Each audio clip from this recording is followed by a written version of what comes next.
If he did not support Scientology or was hostile to it, he would be declared a suppressive person and Marla would be forbidden to have any contact. At the least he was being handled.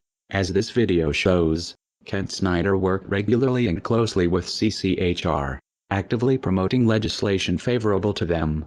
This bill is not successful, is not passed, then 2 or 3 or 4 years from now, what you're going to find is you're going to find stories of parents who said, why didn't we work harder? My child is now subject to mental screening. He's now subject to therapy. There's all sorts of coercive measures that are going on. So the time is now. Parents need to understand that, and we're going to do everything we can to fight against it. This is important because there is an attempt to rationalize Ron Paul's involvement with CCHR and founding member Dr. Zass as harmless. On the Ron Paul forums, when a supporter points out the Scientology connection, another member tries to spin Zass as a great libertarian who is not a Scientologist nor is sympathetic to Scientology. This is bullshit.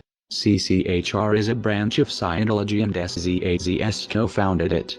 The Church of Scientology would never allow someone they did not control to have that much influence. The CCHR website was registered by Scientologist Amber Smayataki.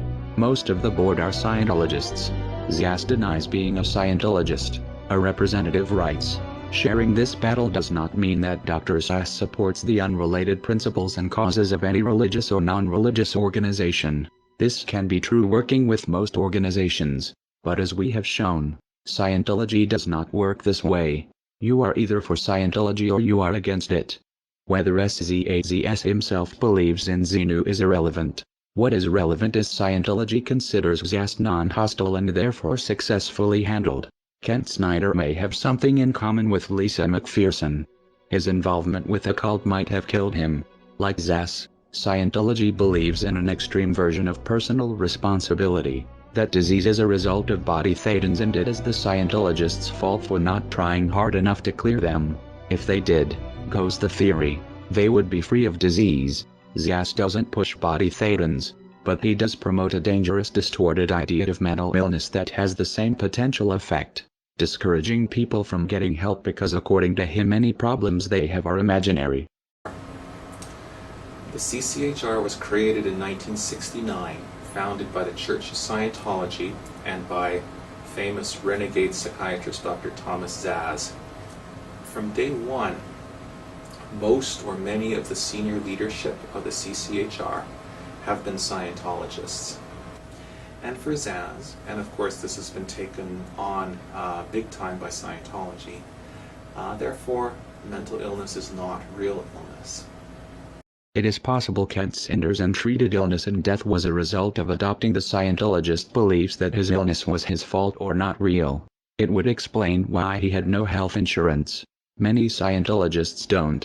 It seems Snyder sincerely believed in Ron Paul's libertarian rhetoric and equally trusted his Scientologist friends, though this ultimately was not in his best interest.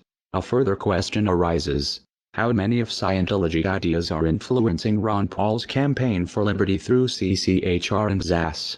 The Scientology connection to Ron Paul has been noted in a handful of disingenuous threads on the Ron Paul forum.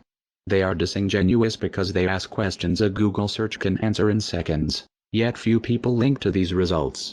The threads are phishing members to see how much Paul supporters know about the connection, and when someone appears knowledgeable, the information is spun.